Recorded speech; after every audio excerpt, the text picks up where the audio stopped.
he is 100% worth it. He takes it to another level. Oh my God, I just fell in love with it. Thanks so much, Jay. Blew my mind.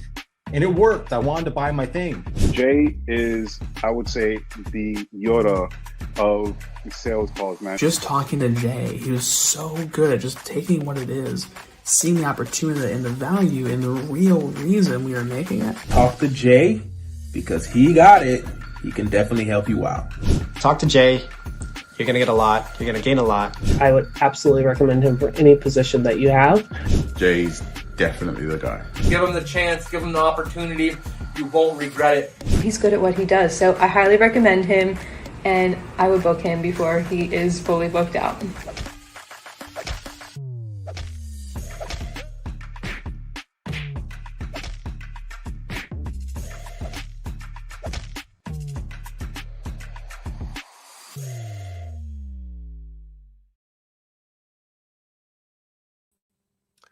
Welcome to the Sales Ninja Show podcast, where we cut through the noise, ditch the outdated sales tactics, and show you how to close deals with confidence, strategy, and integrity. I'm Jay Lee, founder of Sales Ninja, and if you're tired of chasing leads, handling endless objections, and feeling like you have to convince people to buy, you're definitely in the right place. Here, we do sales differently. We believe in positioning over pressure, where the right people lean in without the need for pushy tactics, and that's the heart of the reverse glass selling framework, a kingdom-driven approach built on trust, service, and true connection. Because when you lead with value, sales becomes effortless. And when you sell more, you can give more. Today's guest is someone who left stability behind to train Muay Thai in Thailand, built an Amazon FBA business from Chiang Mai, traveled to 20 countries, and later led a 10-person team across 5 time zones, managing a $20 million client portfolio with 90% retention in 2024. He trains sales professionals to communicate with structure, follow up with consistency, and lead conversations with clarity under pressure. He's landed 3 new roles in under 7 days, each in a different industry, and he now teaches others how to pivot without starting from the bottom or taking a pay cut. Please welcome Kai Law.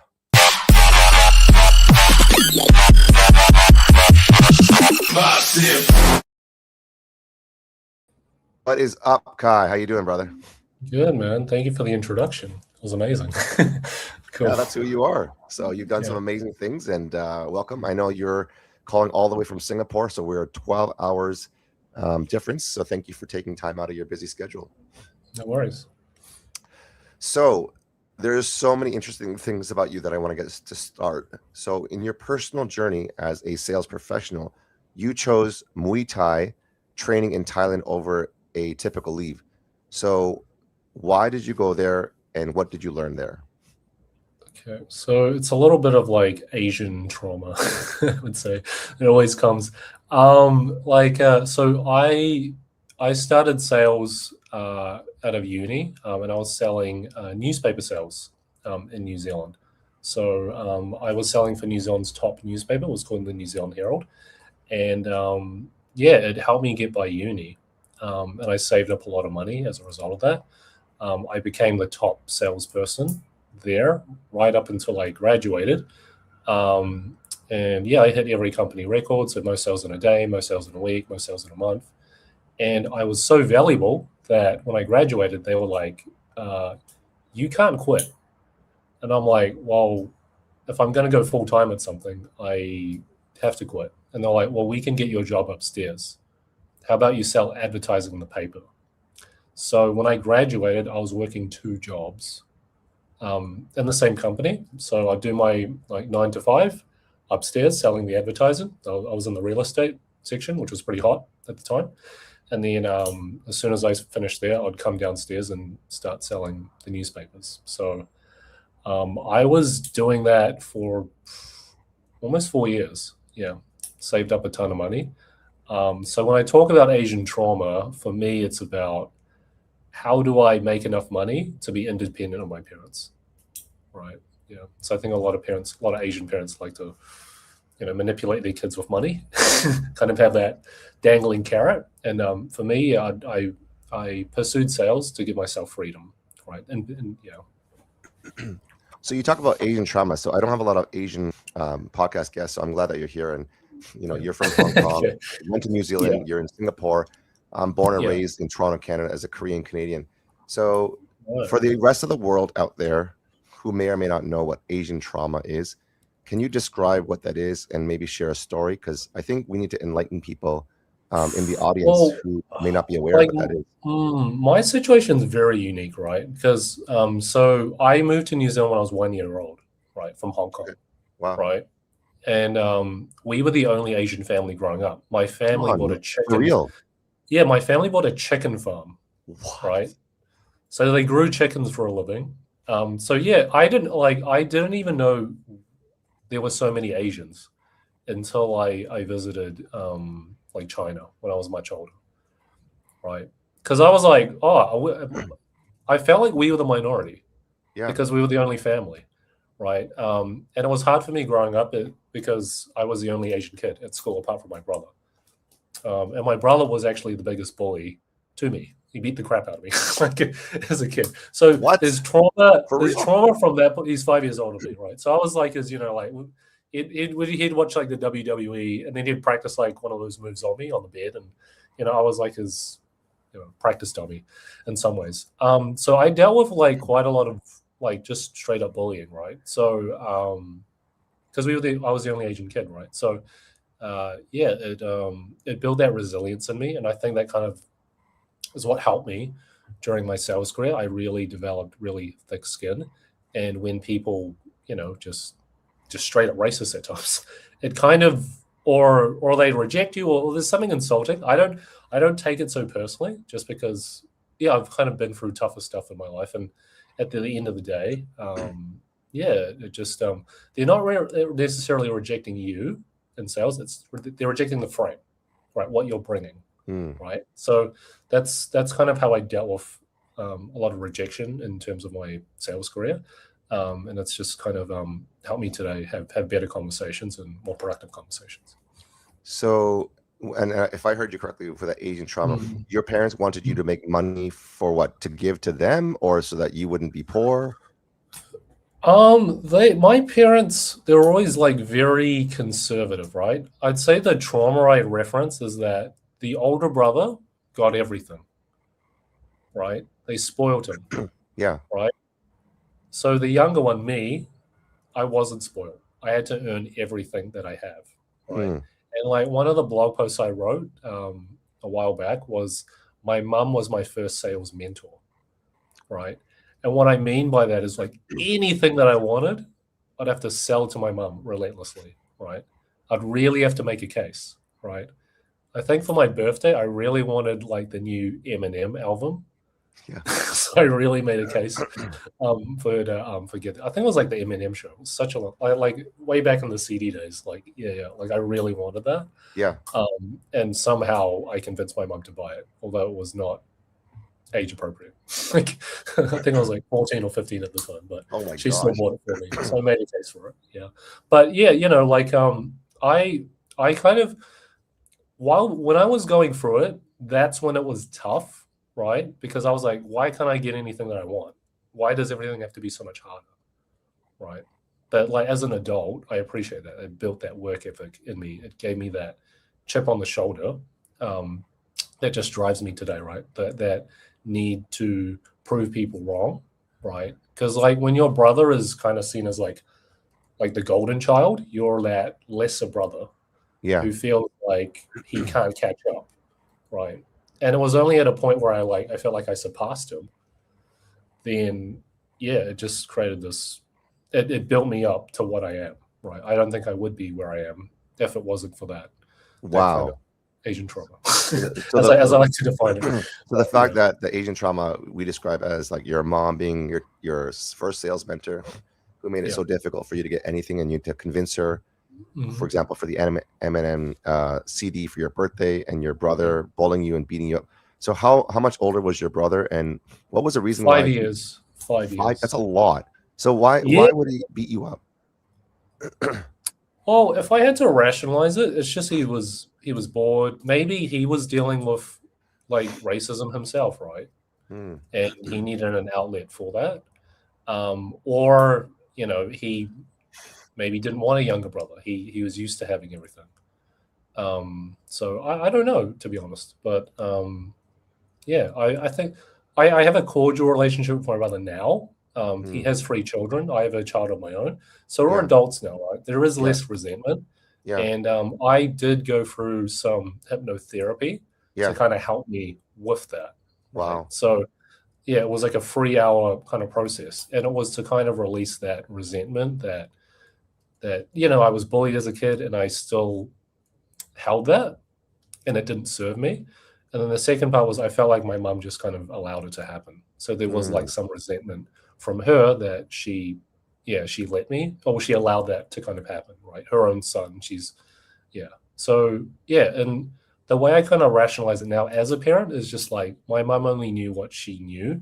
Yeah. At the time for her, right? Yeah, she doesn't necessarily have all the tools, and she didn't have any family, right? It was just us, really, in New Zealand as immigrants. What about your dad? Yeah. So no, yeah, my dad was there. Sorry, my dad was there, but no, it was just us as a family, I see. unit, right? Yeah. A lot of our family is still in Hong Kong. So my mum moved to New Zealand because it was the furthest country away, right? My mum's a bit of a control freak. Right. So, yeah. And but they've developed a good life in New Zealand. So yeah, it all worked out, and I'm very thankful being in New Zealand. Just based on what happened in Hong Kong as of recently. And it's just brought me a lot of freedom. So yeah. Wow, what an upbringing! Like a very, very tough upbringing. I mean, it sounds like you have used all those things to kind of like turn them around for good. To say, you know, you've learned so many things along the way to become who you are and to learn the skill sets that you've learned. Yeah. So circling back to me going to Thailand. Yeah. Like my idea of a holiday was just getting my ass kicked for 4 weeks to learn a new skill. Yeah. So after Thailand, I was like, wow, it's so cheap to live here. How do I make money and stay? So that kind of led me down that rabbit hole of making money online. So initially it was drop shipping. That was kind of the vehicle. Yeah. So I just saved up a bunch of money. So I had a specific target in mind of how much I wanted to save. And 6 months later, I just quit my job. Yeah. I didn't tell my parents until I handed in my notice, that 30-day notice. So my mom tried to talk me out of it for I bet 30 days. Yeah. So what was your parents' reactions when you quit your job? Because as an Asian, you know, where they, you know, immigrant family in Canada, they risked everything to move here to give you know 3 boys. I'm youngest of 3 boys, a better life, and you leave this stable job for what? And they're like, what are you doing? Yeah, I was doing well. Like I was making double what the normal graduate was making, just because I was working 2 commission sales jobs. So from like a financial perspective, and I was saving like 90% of my money. So I was,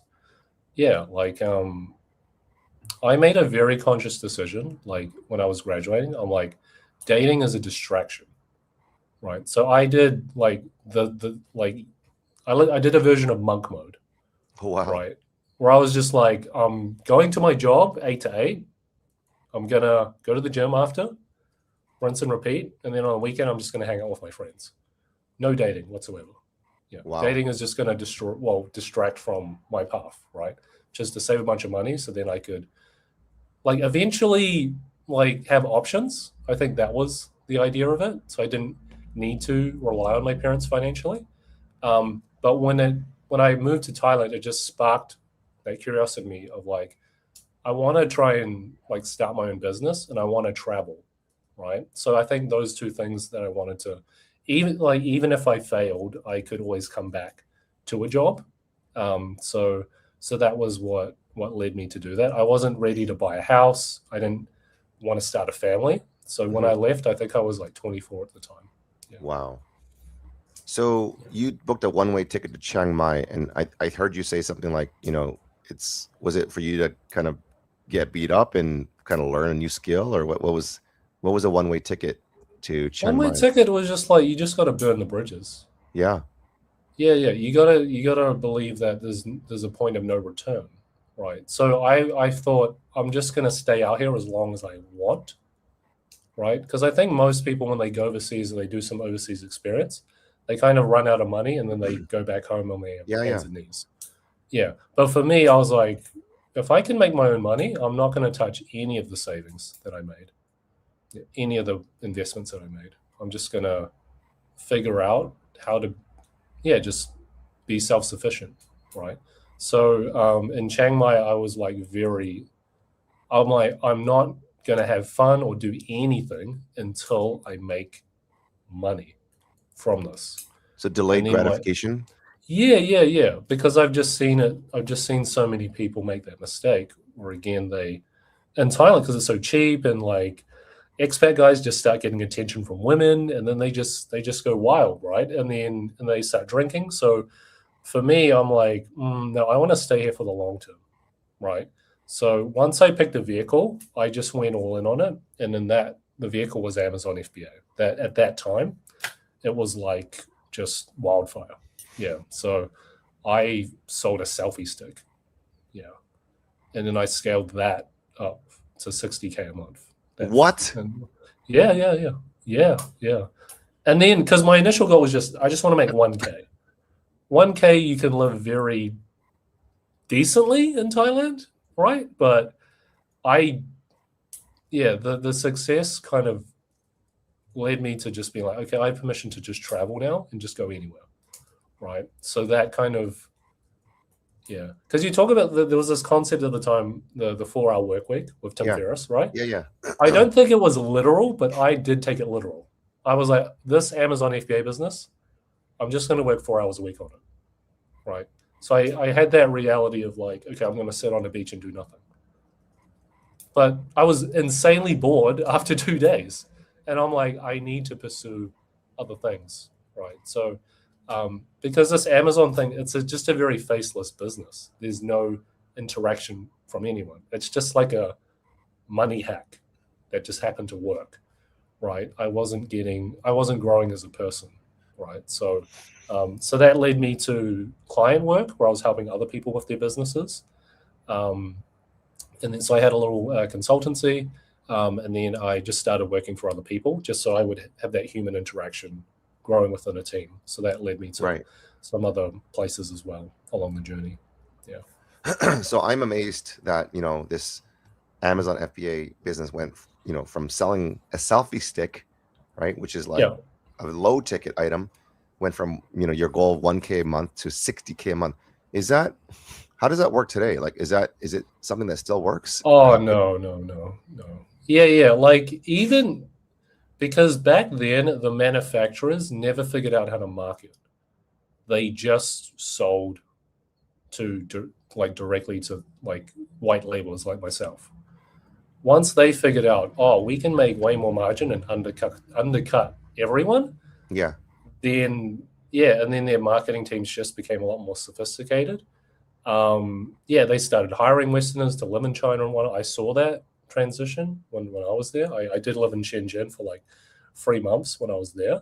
So I saw that in person. And then those Chinese manufacturers just got a lot more smart, right? Yeah, in terms of their marketing, in terms of what they were doing. And then they weren't necessarily playing by the rules as well. So they knew how to hack the system as well, with reviews and even attacking their competitors. So they were pretty ruthless with their tactics. So it would have been very tough to compete with Chinese people. Yeah, because you would like in terms of some of my products, right? It would work well one summer because it's Q4. That's where you're going to make generally 60 to 70% of your profit on Amazon, right? Right. Yeah. So you would have to reinvest every cycle.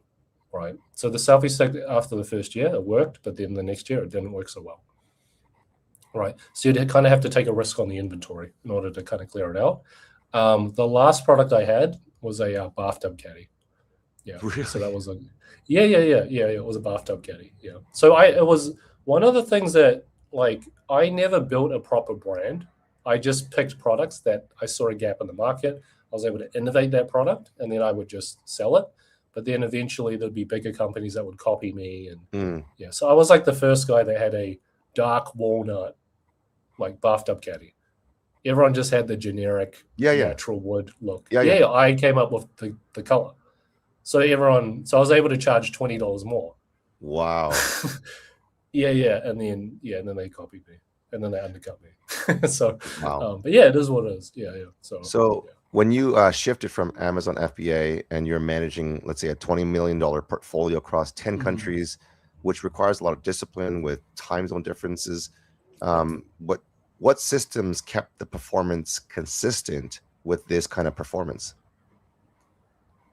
It comes like looking back at that, it just comes down to being a good manager, right? So what I mean by that is when things go wrong, like I'm the first person stepping in front of the client, right? Saying, yes, we screwed up. Okay, and let the client just rip into us. Just take it, right? And then come up with a plan. Okay, I get where you're coming from. I appreciate you giving us all your concerns. Here's what we're going to do. Okay, in addition to what you just said. So we already have a plan to fix your problem, but we'll take that feedback on board that you gave us, and we'll also fix that as well. And we'll get it to you done within this time frame, right? So I was always like very accountability driven, right? So I was willing to have those conversations, right? So that's why my retention rate was so high.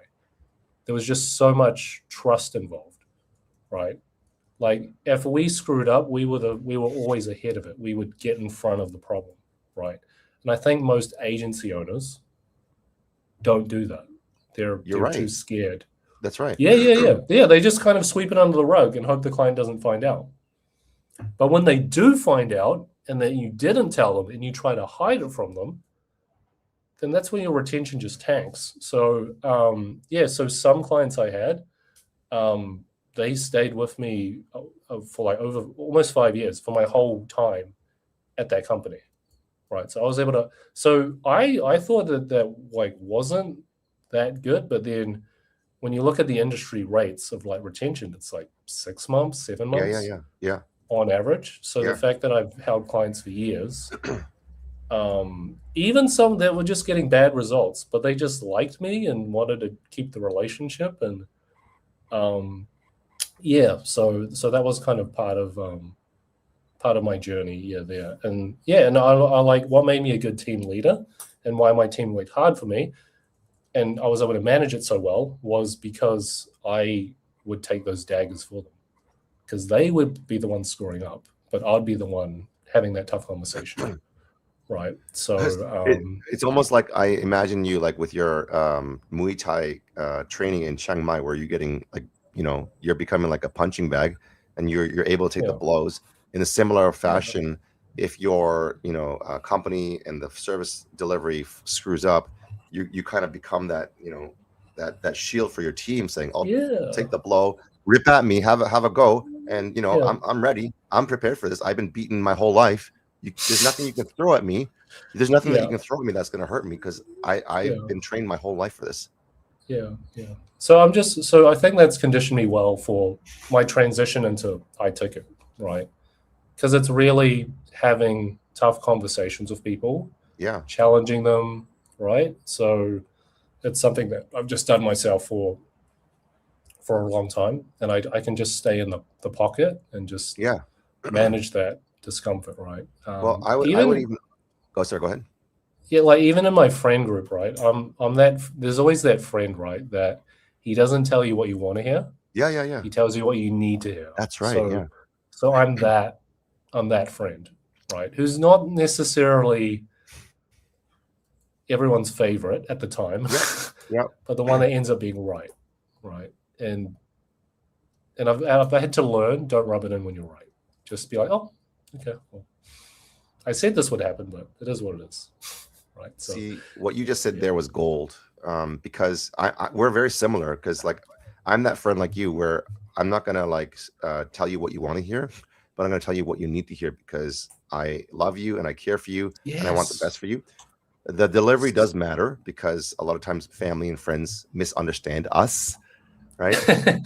Yes, yes, And yes. you know, it can really burn bridges sometimes, or bring a lot of pain in relationships, because Mm, people, you know, what is it, Jerry Maguire, you can't handle the truth, you want to hear the truth, yeah, you can't handle the truth, yeah, right? Like, yeah, and people, yeah, you know, just want to sometimes be told what they want to hear, and kind of have a pity party with, you know, someone who just agrees with them, versus someone who's going to tell them the truth and yeah, correct them, which is harder. It's yeah, harder. It's the tougher choice. yeah. No, I'm like, just don't be a victim. Yeah.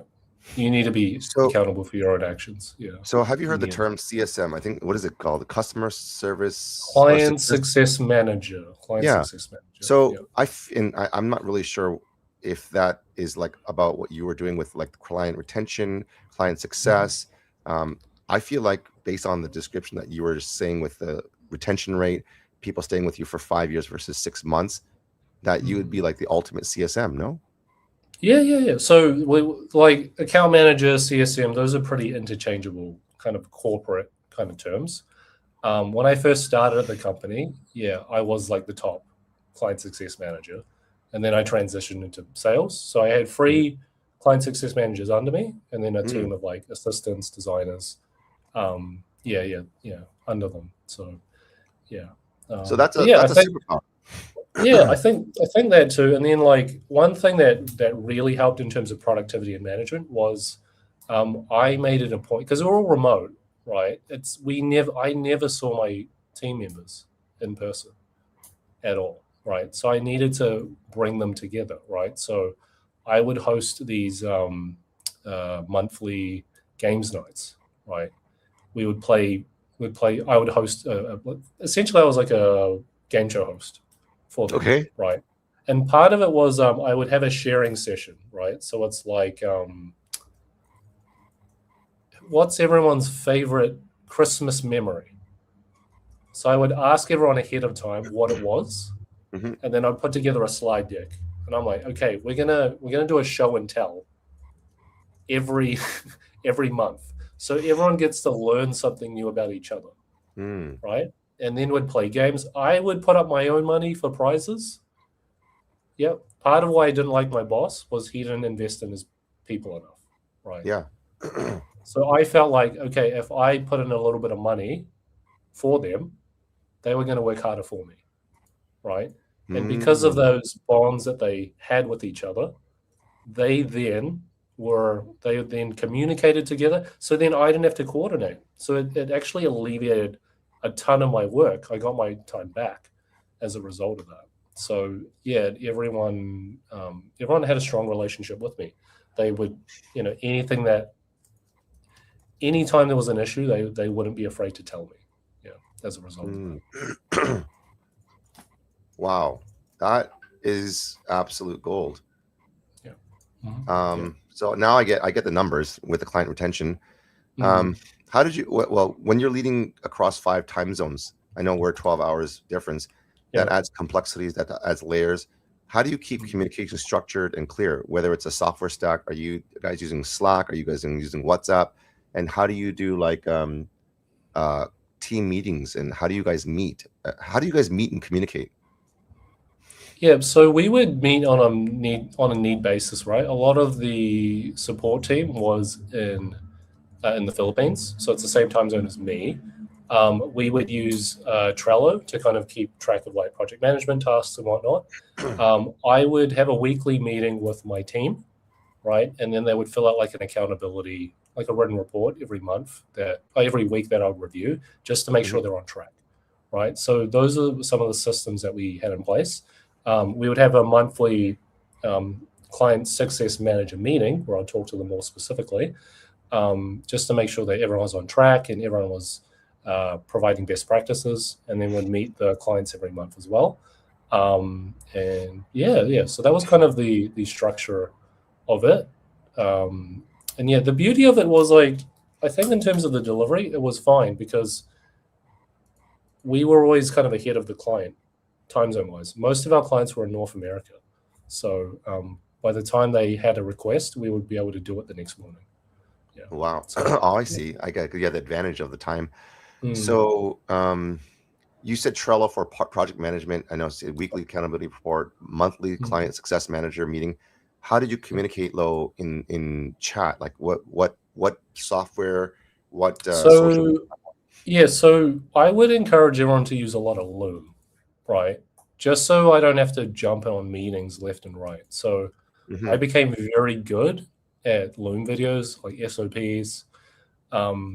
So that was part of it. And then, I challenged them. I actually limited my availability because I wanted them to be less reliant on me.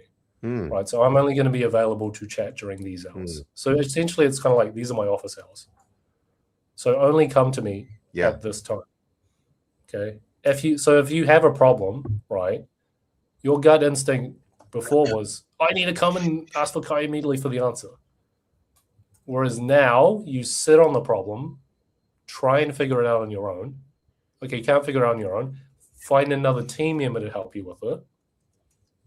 Then, in most cases, it would be solved. Then they wouldn't need to come to me, right? I was too accessible, right? So I actually wanted to be more efficient, but also challenge my team to grow, right? So that seemed to work well for me. I love that. So a lot of Loom videos for SOPs. How many? When you say you limited your time, which I love as well, because now you can really buy back your time and scale businesses, which is key. How much time, if you said you had a team, where you're managing 20 million portfolio, 5 different time zones, how much time would you give in office hours? What would that look like in Monday to Friday? It would be like 10 to 2 my time. Yeah, 10 to 2 p.m. my time. Yeah, because Okay. I had a team member in America, a team member in Europe, team member in Spain. So I think that worked well. It was a little while back, but I would have two blocks. Yeah. So a morning slot and an afternoon slot. Yeah. So that seemed to work well. Yeah. And then just the team members just grew. They became more efficient, more self-sufficient. So that just opened up my time and and then they built relationships with each other. Yeah. So that was good. And when you're trying to get the morale up and get their performance up, an accountability report. So what would that look like? Is that an Excel spreadsheet? Is that like a written Google Doc? Written, it was written. Yeah.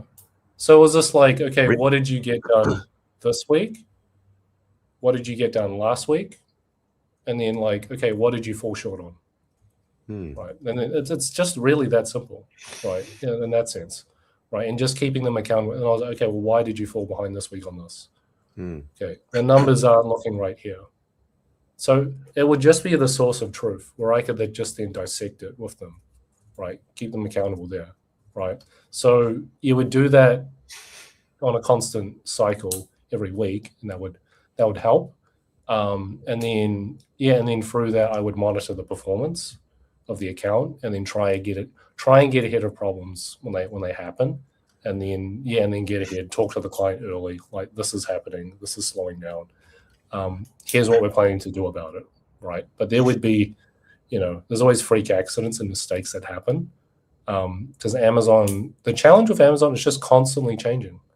Yeah, and I think the reason why, like, the business just eventually didn't work was actually AI, right? Content. So that was already happening on the horizon, right? And then the camel that broke the straw that broke the camel's back was Trump's tariffs. Yeah. So that we lost a lot of clients then, and then it didn't make sense to kind of keep me on at that point. Right. So you talk, as a sales expert, and you talked about AI. Perfect segue. How do you use AI in what you do and how you help people? Like in terms of AI, the meeting notes especially, that is a huge game changer in terms of that. Just documenting your sales process. So all my meetings are recorded, right? So then I can grab a transcript and then analyze my performance, right? What do you use for your AI note takers? Fathom would be my main one that I use. Yeah. And so I'd grab the transcript, dump it into ChatGPT. I have a specific prompt that kind of analyzes how I'm what I'm struggling with specifically, and it'll just so then when you have that review process, you can isolate. Okay, I struggled with this objection. Maybe I didn't pre-handle this as well. So then I can just pinpoint specific problems that I need fixing, and that makes me better as a salesperson. Yeah. So it's really helped in that regard, because I think before AI, you have to just write everything down manually, and that'll take forever. Yeah. So the fact that I actually had a boss in the company, he despised AI, right? And he just didn't like those AI notes. Right. Yeah, and I was like, but it's so detailed. It just tells you everything that happened. Like, I think I was a setter at the time. So the setter, you want as much information, so you help the closer close the deal. So I had to dumb down my notes to the manager, but then I'd give the closer the AI notes, and he would use that. But it was just to appease that manager who didn't necessarily like AI. So yeah, it kind of is what is there. In terms of how I help my clients specifically, because I help them with resumes, I help them with headshots, right? Because a lot of them have just terrible photos, right? They don't want to go down to a professional studio and spend the time and the money to do that. So I've been able to help them with AI kind of headshots. I help because like a lot of people that I help and I work with, they've taken sales, they've transitioned into sales from a previous career. Right. So a lot of times the challenge is they're like, well, I was a builder or a plumber or working at a B2B company or waitressing, all of that. How do I translate that into sales, right? So, like AI can kind of help, spin that. So that's one of the things that I kind of help them with is, well, if you work in customer service, there's so many customer interactions, right, that you're doing, right? So that is sales, right? And you're converting them by getting them to buy certain food, right? So, and if you're a bartender, you're upselling them, right, with drinks. The average order size is this and that. So there's ways that you can frame numbers into what you've done previously, right? Yeah, the fact that you're building rapport with people, if you're a waitress or a bartender, those are things that you can put in that can help, make up for the lack of formal experience. And then if you've had sales training, you know how to, guide a conversation properly. You can land sales roles without a lot of experience, right? If you've had the right training, then you can kind of make up for that too. Can you share your website? And we're going to go through kind of like, I know you already kind of. So my website, so it's the Abundant Closer, right? Yeah. So I help you land your first remote sales job in 60 days, all your money back, right? I've done it myself in under a week. I'm pretty good because I know what I'm doing. Yeah. But for my clients that, don't have that same level, so the frame that I use with my clients is this. It's sort of like, imagine going into a boxing ring with no experience. Jay, what do you think is going to happen to you? Get beat to a pulp. Yeah. Okay. So think of me as your coach. Yeah. Right. I'm going to make you do all the skipping. I'm going to make you do all the sparring. I'm going to make you do the running that you don't want to do.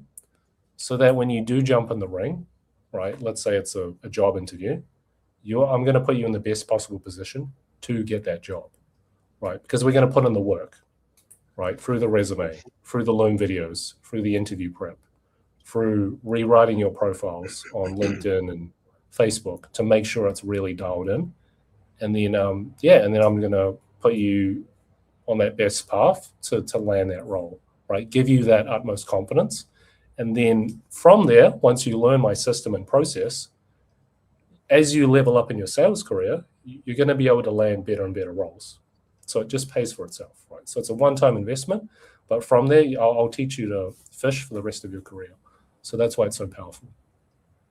Yeah, I love it. I think I was just reading something here that really caught my eye, which is 8 weeks of hand-picked remote sales job opportunities sent directly to you based on your preferences.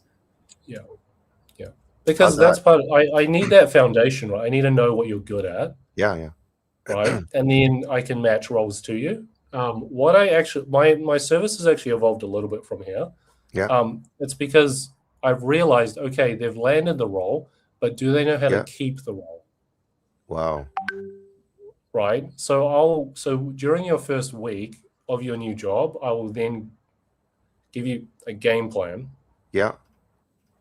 On how to really, I think it's the fifth bonus, but it's that ramp up, that 3-month ramp up. Okay, I see it. So I'll give you a blueprint to really succeed and keep that job. So one thing that happened recently was I made my client cry. Right? She cried. Yeah. Okay. And why did she cry? It's because she did not ask for my help. Yeah. Right? So she landed a new role 2 weeks in, and then she's she's complaining to me that everything's gone wrong. Yeah. Right? My boss hates me. I'm not able to convert my leads. I don't know what I'm doing with the CRM. And I was like, why did you not? I'm upset at you. Yeah. Right? Because you thought you were doing me a favor by not asking for help. Mm-hmm. But you're not. You've just done yourself a disservice. Right? You've cost yourself thousands of dollars by not. You've paid me. You've trusted me to pay you. You've used your hard-earned money to pay me to help you, and you're not allowing me to do it. Right. I'm pissed off about that. Mm-hmm. And then she kind of broke down when I said that. She's like, gosh. hey, "You're right. I should have asked for help." She's a single mom too. She says, "But I'm a single mom. I've always felt like I've had to do it alone." Yeah. And I was just like, "It's okay. I've got you." Yeah. Okay. Let's. You're playing. You're being a victim right now. I don't want you to do that. That's not going to help us in this situation, right? Right. I want you to. I still believe we can turn this around in this role, right? So if you trust me, we can help you get there, right? So then we do a role play call. And what the funny thing was, right, is like I sold her career coaching, right? And the offer that she was on was career coaching. So we did the role play. We did the role play, right? And then she's like, "How are you so good at career coaching?" And I was like you know what you bought, right, when you took me on as a client. Like I sold you career coaching. That's how I know it. Right? Yeah.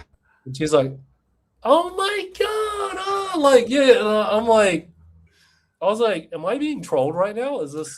Yeah. So I'm like, please take my advice on board. So like I gave her a script to follow. I gave her objection handling framework. Next day, 2 sales, 2 out of 3 closed. Wow, come on. She used my script. Yeah, $700 a pop. So $1,400. I was like, are you gonna ask for help now when you need it? Like you could have made so much more. Because I think at that point, like we broke it down, right? I was like, so how many closes have you had? Like 3 out of how many? 25. And I was like, that's 2 weeks? And that's what you did? Yeah, no wonder your boss is like thinking about replacing you. Yeah. But you paid for a coach to help you and you just didn't use it, right? And then miraculously, you've just turned it around, right? So, yeah, and it was funny. There was like another kind of situation that happened where her boss, she lost a bit of trust with her boss, right? Based on that previous performance. Sure. Her boss just took a lead away from her, booked it in her calendar. And she didn't know what to do about that. Yeah. So I was like guiding her and I'm like, well, you can't let that happen because she just basically stole your money. Yeah. So you need to acknowledge it, right? So she made special arrangements. So essentially, I'll give it a little bit more context. So there was a booking with a client that was hot, right? She told her boss, this is a hot client. Yeah. Okay. I might not be able to make it because I normally pick up my kid. Right. So she told her boss, like, yep, I'm gonna make it happen. I'm gonna make it anyway. I'll figure something out. Yeah. Right. And then her boss under her back just took the meeting and rescheduled it another time. Right. And she was so upset. And I was just like, okay, so you've got to let her know that you made special arrangements. You went out of your way to make it happen, and you Yep. were ready to close that client and crush. And you thought you were getting somewhere because you made two extra sales, right? So you feel disheartened, right, that this happened, and you hope that it doesn't happen again. Yes. Right? So I'm like scripting this all out for her, right, for her to show her boss. Yeah. So this is like, you know, a little bit of 3D chess going on, right? Because she was just like, oh, I just have to put up with it. What do I say? Oh, I want to like get angry at her. I'm like, no, don't. I need to talk her off a cliff, because if she was acting on emotion, she probably would have said something that she didn't mean, and she would have been done, right? She would, because for some guys, right, some people, they would have taken that very personally. But for me, it's like, you've got to put yourself in the best position to win, right? So the boss eventually did apologize for what happened, right? But then she said, okay, I'm going to give you another lead though. Okay. Because I believe in you, and you're right. I should have not done that, but take this lead instead, right? So she has an opportunity to make up the money, right? Amazing. And she's framed it as to her boss, like, hey, that's not okay. Don't do that again, right? Yeah. That's so good. She And set it boundaries. all came from, and it all came from me guiding her, and then that really validates me as a career coach, right? So that is something that's, I don't know, in some ways I'm going a little bit above and beyond, based on the description, but I think that's an important aspect of it that I'm going to continue to do. Incredible.